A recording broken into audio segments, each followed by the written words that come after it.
Hello दोस्तों, नमस्कार। स्वागत है आपका हमारे नए चैनल में। इसका नाम है तुरंत इंग्लिश सीखो। मेरा नाम सतीश कुमार सिन्हा है दोस्तों। और पिछले क्लास में शायद जिन्होंने भी मेरा पिछला क्लास का जो एपिसोड है या जो भी वीडियोस है उन्होंने नहीं देखा है, तो एक बार मैं थोड़ा सा एक ब्रीफ समरी आपके सामने रखता हूँ कि पिछले क्लास में हमने क्या किया था। एक जो इंग्लिश है, इंग्लिश कहाँ से आया, उसकी उद्गम वो कहाँ से हुई, वो साउंड्स 26 साउंड्स जो एक साथ मिलके लेटर्स बने, उसको हमने अल्फ़ाबेट का नाम दिया। ये लेटर्स आपस में मिलके मीनिंगफुल वर्ड्स बनाए और ये वर्ड्स आपस में मिलके ग्रुप होकर और सेंटेंस को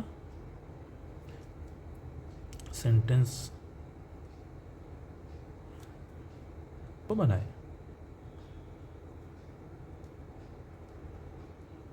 तो ये पिछले क्लास में हमने देखा था दोस्तों। जो भी व्यूअर्स या जो भी हमारे दोस्त हैं जो नहीं उस क्लास को देख पाए हैं, तो कृपया आप जाकर और मेरे पुराने वीडियोस को देख सकते हैं। तो दोस्तों, मैंने लास्ट टाइम आपको बोला था कि हम ये जो सेंटेंस है,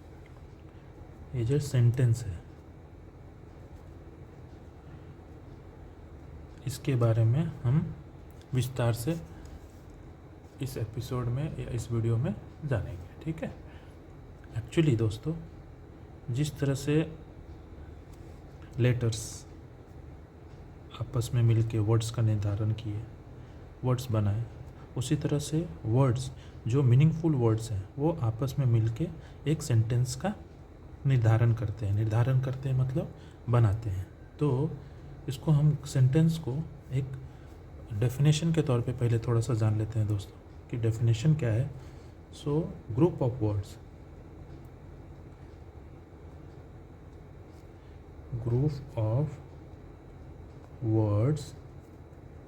that makes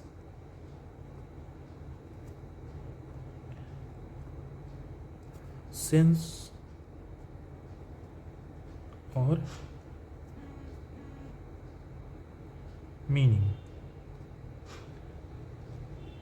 उसको हम क्या नाम देते हैं? उसको हम इज कॉल्ड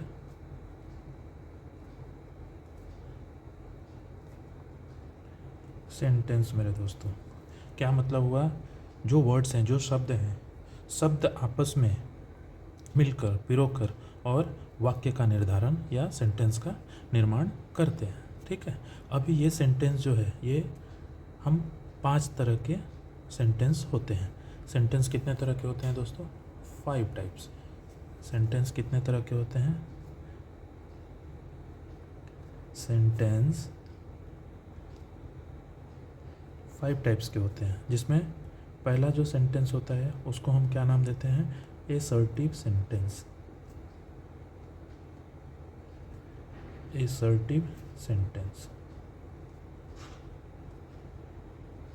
ठीक है।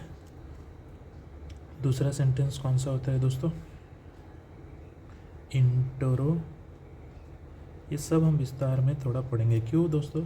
इसकी इंग्लिश में बहुत ही ज़रूरत है, क्योंकि आप जब इंग्लिश बोलते हैं, अभी हम जो आपसे बात कर रहे हैं ये भी एक तरह का सेंटेंस ही है, और इसी को हम इंग्लिश में कन्वर्ट करना चाहते हैं या कन्वर्ट करते हैं। तो हम जो भी सेंटेंस बोलेंगे वो किस कैटेगरी में आता है, उसको हमने क्या किया है? 5 डिफरेंट कैटेगरी में उसको सेंटेंस के तौर पे डिवाइड किया है। सो दूसरा है इंट्रोगेटिव सेंटेंस। तीसरा है दोस्तों,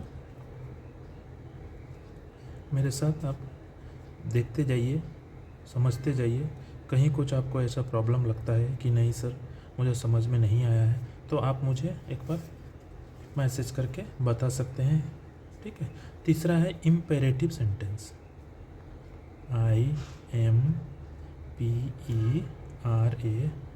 IMPERATIV, इम्पेरेटिव सेंटेंस। ठीक है। ये तीसरा है। इसका क्या ज़रूरत है, सब मैं आज इस एपिसोड में या इस वीडियो में मैं आप सबको आज बताऊंगा दोस्तों। चौथा है एक्सक्लामेटरी। एक्सक्लामेटरी सेंटेंस, ठीक है दोस्तों। चौथा है एक्सक्लामेटरी। और लास्ट जो है वो ऑप्टेटिव